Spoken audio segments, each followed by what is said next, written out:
What's going on, boxing fans? Julian Williams with the distance. I'm here to give you guys another fantasy matchup. One quite a few people have been waiting for. I actually got a few requests for this fantasy matchup for a while. This one I've been thinking of how to go with this one, but I'm gonna analyze this in terms of a trilogy because both fighters have fought at multiple weight classes. So I think that this would be a good way to look at this and analyze this. This one is Manny Pacquiao versus Julio Cesar Chavez. I'm going to analyze this at 130, 135, and 147. So, anyway, let's get on to the matchup. Julio Cesar Chavez is known for his relentlessness, his the beatings that he's taken and given back. Some people say with Julio Cesar Chavez, he could take at least 6 or 7 shots only to give one back, which is necessarily, it was kind of true. He did take a few shots, only give one solid shot back that hurt more than the shots that he took. He had a very good chin. He had very good head movement. Not very good head movement. I mean, very good skill. He did move his head quite a bit at 130, a little bit more at 130 than he did at 135 and 147. But I did think when he got up higher in weight, when he's fighting like Costa and Del Hoya, the head movement kind of went away a little bit. But overall, he had very good skill. He knew how to get on the inside. He knew what to do on the inside, and on top of that, he was kind of a fighter that really thought quite a bit.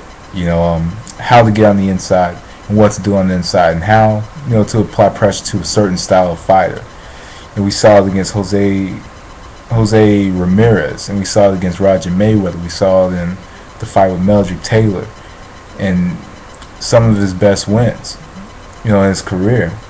We seen him, Greg Haugen, another fight when he applied very good pressure, and those are like 4 different styles right there, to where he was able to zero in and pressure fighters into submission basically, and not to mention that funny looking knockout against Roger Mayweather, that Superman punch basically, when he jumped in with the right hand and just knocked him the fuck out basically. He didn't necessarily knock him out, but he knocked him down with that punch, but that punch led to the end. It was the beginning of the end for Roger Mayweather. Manny Pacquiao was a different fighter at 130. At 130, he just, to me, he seemed like a different fighter. At 130, he kind of fought at spurts. At 130 pounds, he kind of fought in spurts. He didn't really have the firepower that he had at 135, 147. So, really at 130, I do see Julio Cesar Chavez winning. I got Julio Cesar Chavez winning at 130. I'm winning at 130 just because, and maybe I'm basing this off of one fight, maybe like against Marquez. Maybe I'm basing it on one fight, but I have Chavez at 130 because he faced a better opposition at 130. Though Pacquiao did face some good opposition, I just think that Chavez had the better career at 130. I think he fought the better fighters at 130. 135, I'm going to give to Manny Pacquiao. Though he fought one fight at 135, he looked really good at 135. The energy level was very high. The activity rate was really high.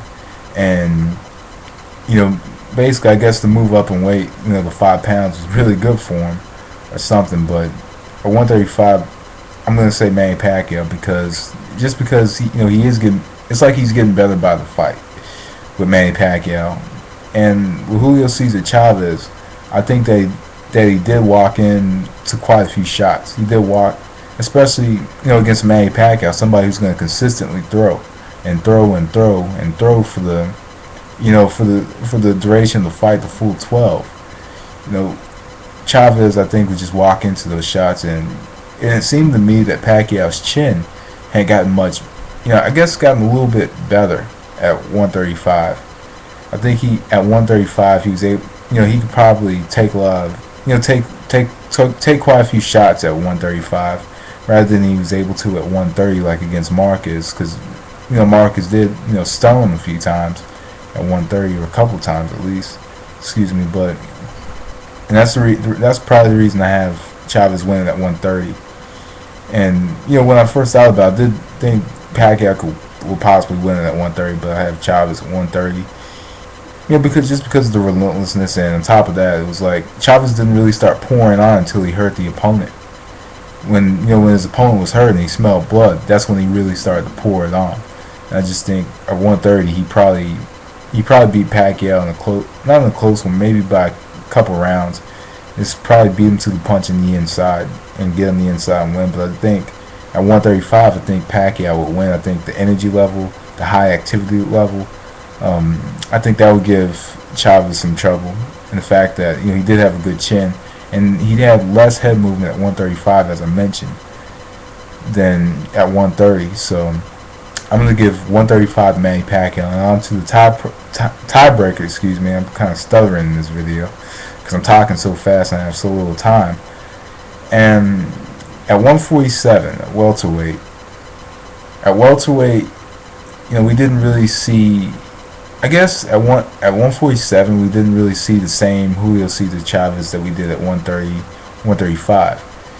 And not to say he was a bad fighter at 147, but at 147, like I said, he was a different fighter, but he was a bit smarter. He was smarter at 147 when he got bigger. He was a bit smarter. But he wasn't as, I wouldn't say he was as relentless at 147 and at 135, 130, and maybe because of the competition that he faced. Maybe he was facing, and these are the styles that he's facing. He faced Pernell Whitaker at 147. I think he faced Meldrick Taylor here at 140 or 147.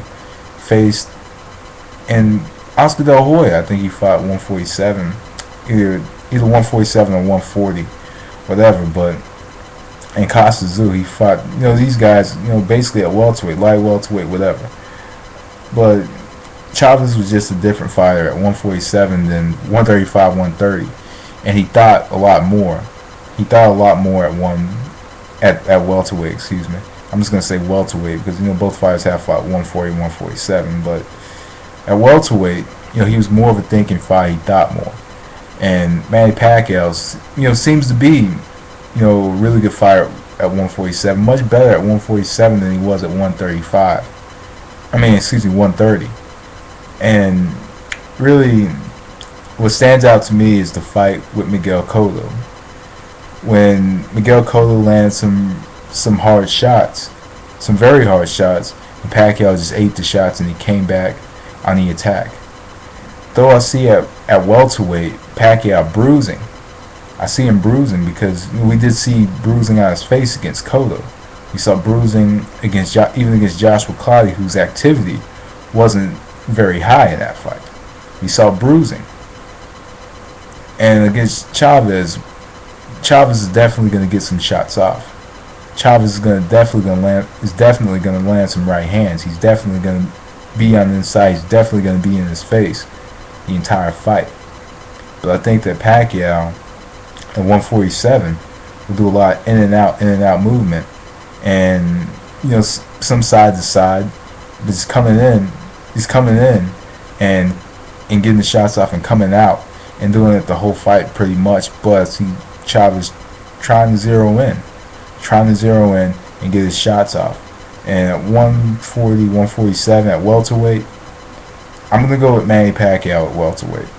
Just based on activity and pretty much that's really what I have for Manny Pacquiao. I just think activity will win this fight. Though we did see at welterweight Chavez come in and pour it on against Meldrick Taylor and get the knockout late. I just think that Taylor did get tired in that fight. I don't think Pacquiao will get tired the way that Meldrick Taylor did. So I'm gonna go with Pacquiao 2 out of 3. But anyway, that was the distance. Thanks for watching. Peace.